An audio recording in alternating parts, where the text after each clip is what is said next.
चेतावनी, वार्निंग, भड़ुए, गद्दार, गांडू, हरामखोर और लवड़ू इस वीडियो को ना देखें, क्योंकि अगर आगे देखते हो और अगर गांडू और गद्दार हो तो आज कान और गांड दोनों से खून निकलने की ज्यादा आशा है।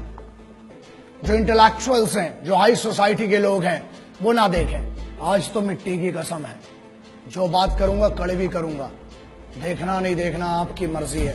गद्दारों और देशभक्तों के बीच में एक बहुत बड़ी लड़ाई है। तो देशभक्त तो ये थे, अब गद्दार कौन है?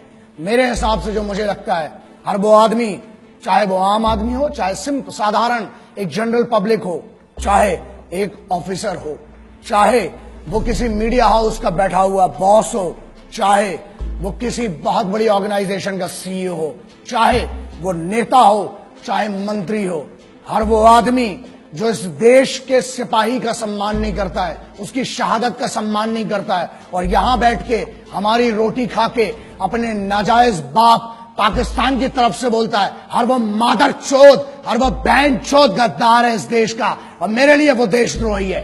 बड़े बड़े जो इंटेलेक्चुअल्स बैठते हैं चैनल पे, और वो भी आदमी, गद्दार कौन है बे?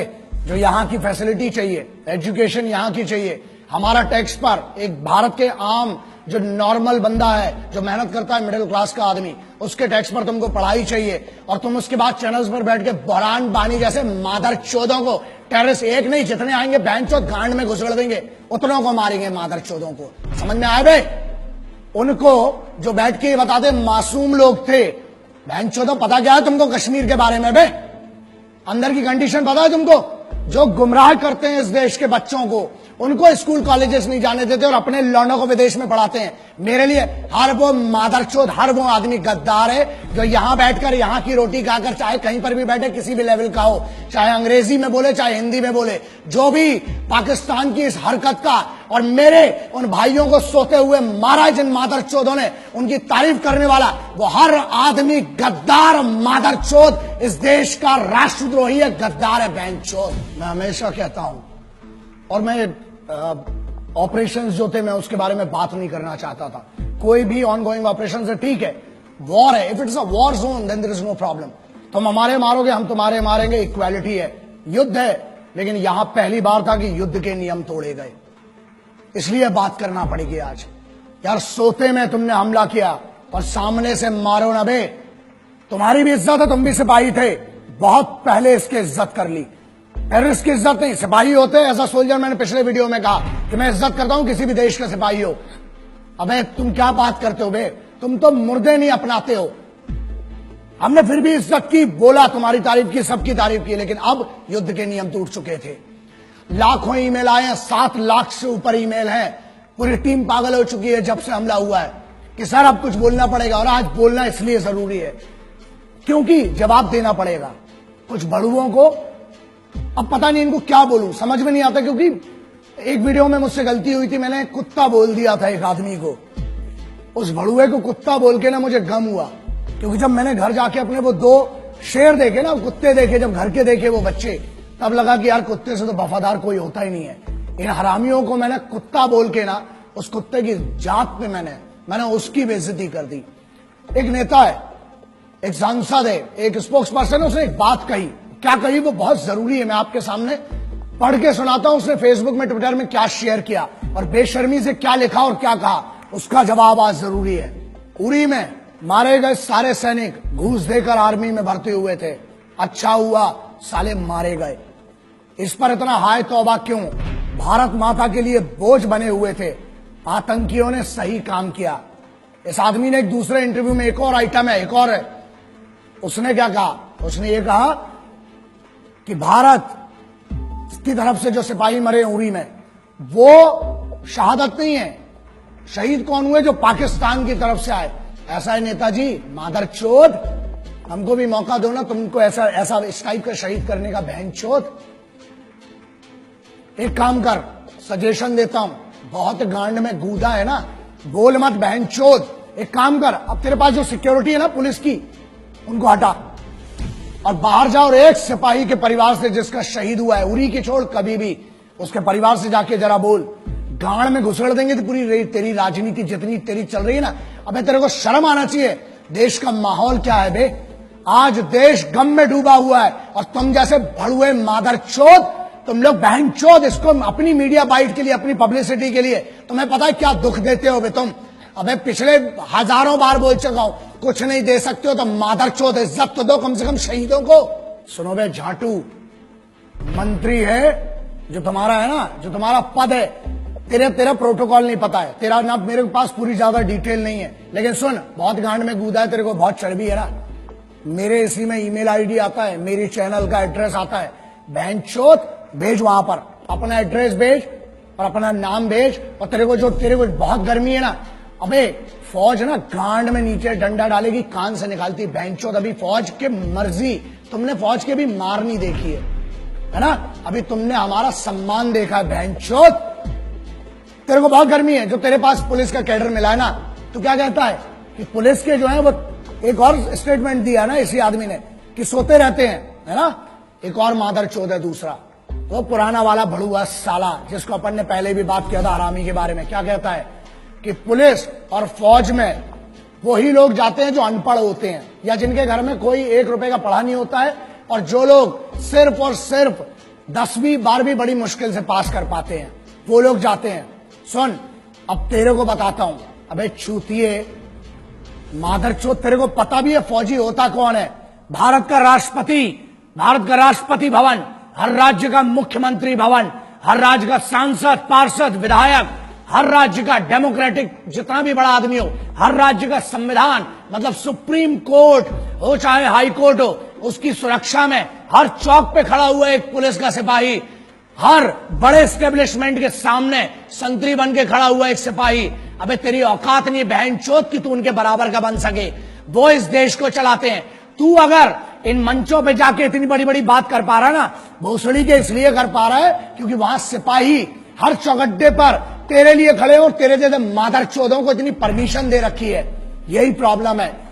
जिस दिन छूट मिलेगी और जिस दिन सही मौका आया, याद रखना गांड में इतना बड़ा सुल्ला जाएगा। बहनचोद, अभी तूने बहुत मोहब्बत देखी और बहुत हुआ सम्मान तुम्हारा मादरचोदों। एक और सेंटेंस बोला इसने बहनचोद ने कि पैसा देके, घूस देके जाते हैं। अबे चूते तेरे पास दिमाग है लौड़े।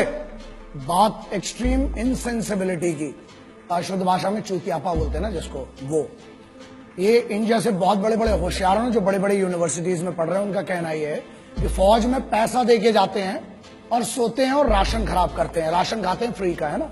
चलो इसका बड़ा सिंपल सा आप समझो, जितनी आपकी समझदारी है ना, अगर पैसा देके जाना है तो फौज में क्यों जाएगा आदमी? मरने के लिए। फौज में क्यों जाता है? फौज में कंफर्टेबल लाइफ नहीं है, तुम्हारे जैसी नहीं है। और बोलते हैं, हाँ एक और बात बोली कि आलसी है जो फौज में जाते हैं, वो लोग आलसी हैं इसलिए सो रहे हैं। बेटा तू बहनचोद, तू अपनी बात कर रहा है, तेरे से तो दाढ़ी बनाता नहीं है रोज बहनचोद, तू क्या आलस की बात करता है बे?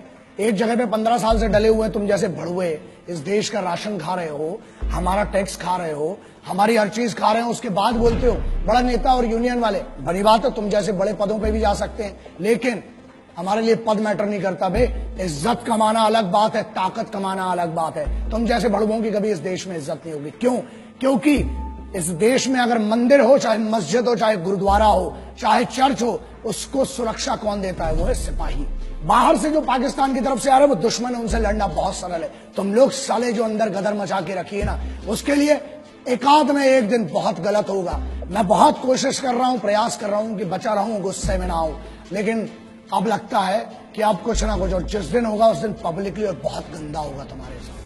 क्यों फौज में जाता है? अबे वो बच्चा जिसको एक गरीब घर से आके पुलिस में या फौज में जाना पड़ता है ना, 3 बजे रात को उठता है वो बच्चा।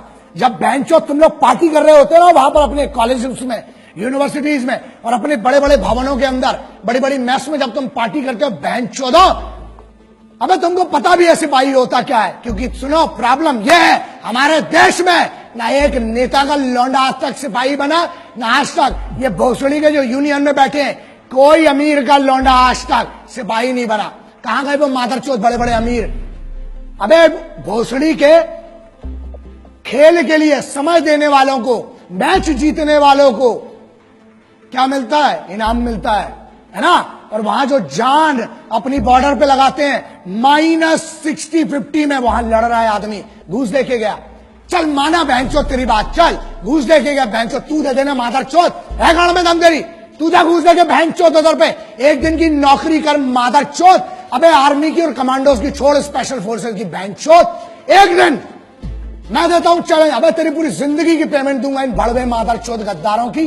जा एक दिन ट्रैफिक पुलिस का काम करके देख मादरचोद, धूप में वहां खड़े होकर देख, पानी में खड़ा होकर देख, मुंबई पुलिस हो चाहे दिल्ली पुलिस हो चाहे हरियाणा हो चाहे उत्तर प्रदेश हो, एक पुलिस के सिपाही का काम करके देख, फौज की तो बहुत दूर की बात है, तेरी गांड में इतनी दम रही है बहनचोद। और सुन, ये बात क्लियर सुन ले, आज तुम जैसे मादरचोदों को अगर मार के जेल जाना पड़ा, 14 साल मंजूर है बहनचोद। जिस दिन मेरे सामने पड़े ना मादरचोद, मारूंगा, लेकिन एक बात पक्की है, पब्लिकली मारूंगा, अकेले कभी नहीं मारूंगा, क्योंकि तुम जैसे आगे और पैदा ना हो बहनचोद। अबे मुझे तो शर्म आती है, माफ करना, जिसने तेरे को पैदा किया ना मां, मुझे माफ कर दे, तेरे को भी नहीं पता था कि ऐसी मादरचोद औलाद पैदा करोगी मां आप।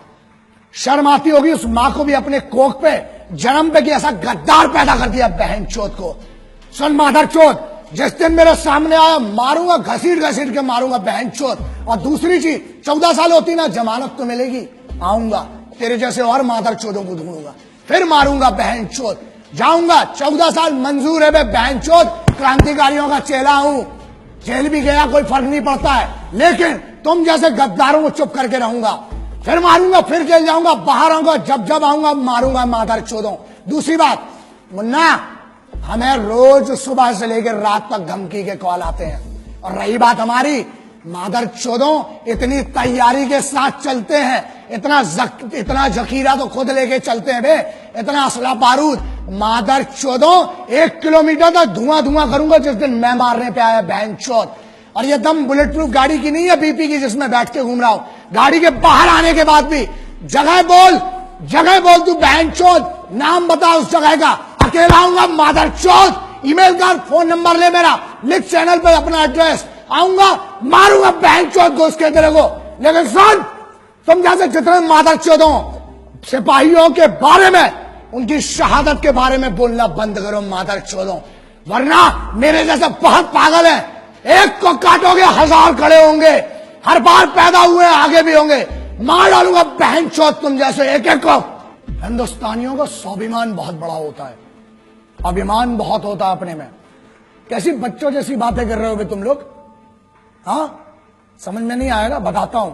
अबे हमारे इधर तो बेवड़े भी होते हैं ना, वो भी गुस्से में एक दूसरे को गुटका नहीं देते हैं, समझ में आ गया। अबे तुम तो कश्मीर मांग बैठे पागलों। दूसरी चीज, हमारे इधर ना, अबे पब्लिक ट्रेन, लोकल ट्रेन में ना, वसई विरार साइड की कोई ट्रेन होती है, उधर अंबाला पटियाला की कोई ट्रेन होती है लोकल ट्रेन, अबे वहां पर लोकल ट्रेन में सीट नहीं देते हैं, तुम तो कश्मीर मांग बैठे। और अगर पैर की धूल होती तो फिर भी 1 लाख बार सोच के चलो दे दिया होता, मोहब्बत से मांगते तो। अबे तुम तो दुश्मनी में हमसे हमारा मुकुट कश्मीर मांग बैठे हो। हमारा था, है, और कुबत और गांड में तो ले लेना बहनचोद, हमारा था, है और रहेगा। जितनी बार घुसोगे उतनी बार मारेंगे, आ जाओ, प्योर इन्विटेशन है। और रही बात हमारी, हम जैसे पागलों को घंट फर्क नहीं पड़ता बहनचोद, डंडा डालेंगे, पेलेंगे जितनी बार आओगे। माफ करना, मैं उनसे माफी मांगना चाहता हूं जो मेरे सिपाही, चाहे वो पुलिस के सिपाही हैं, चाहे मेरी फौज के सिपाही हैं, चाहे जो भी सिपाही हैं जिनकी हम बात करते हैं, जो यूनिफॉर्म पर है, जिसने यूनिफॉर्म पहनी है, कोई सी भी यूनिफॉर्म है, वो इस देश का सिपाही है। अगर इन गद्दारों को मैं जवाब नहीं दे पाया हूं ढंग से, या इनके सम्मान में कोई कमी रह गई है, तो मैं आपको वादा करता हूं, एक कमांडो वचन, एक सिपाही वचन है, जहां मिलूंगा, जब मिलूंगा, आपकी तरफ से अलग से इनकी गांड में डंडा करूंगा, अलग से मारूंगा बहनचोदों को। मैं सिर्फ, हम जो है, हम सिर्फ तिरंगे के सगे हैं, ना हम किसी के उपकार के हैं, ना हम किसी सरकार के हैं, समझ लेना, ना हम किसी के उपकार के हैं, ना हम किसी सरकार के हैं, हम हैं तो सिर्फ हर फौजी, हर सिपाही के परिवार के हैं। हमको किसी से कोई मतलब नहीं होता, ना हम किसी के उपकार के सगे हैं, ना हम किसी सरकार के सगे हैं। हम हैं तो हैं सिर्फ और सिर्फ एक फौजी और एक सिपाही के परिवार के सगे हैं। बस इतना मेरी तरफ से आज जितना हो सका इस भाई से करूंगा, आज भी कर रहा हूं, आखिरी तक इस मिट्टी के लिए लड़ूंगा। और अगर तुमसे ना हो सके तो बताना, ये भाई तो आखिरी सांस तक तुम्हारे लिए लड़ेगा और इस मिट्टी के लिए लड़ेगा। ये वादा रहा तुमसे, आज भी और आगे भी। जय हिंद। वंदे मातरम, इनकलाब जिंदाबाद, भारत माता की जय।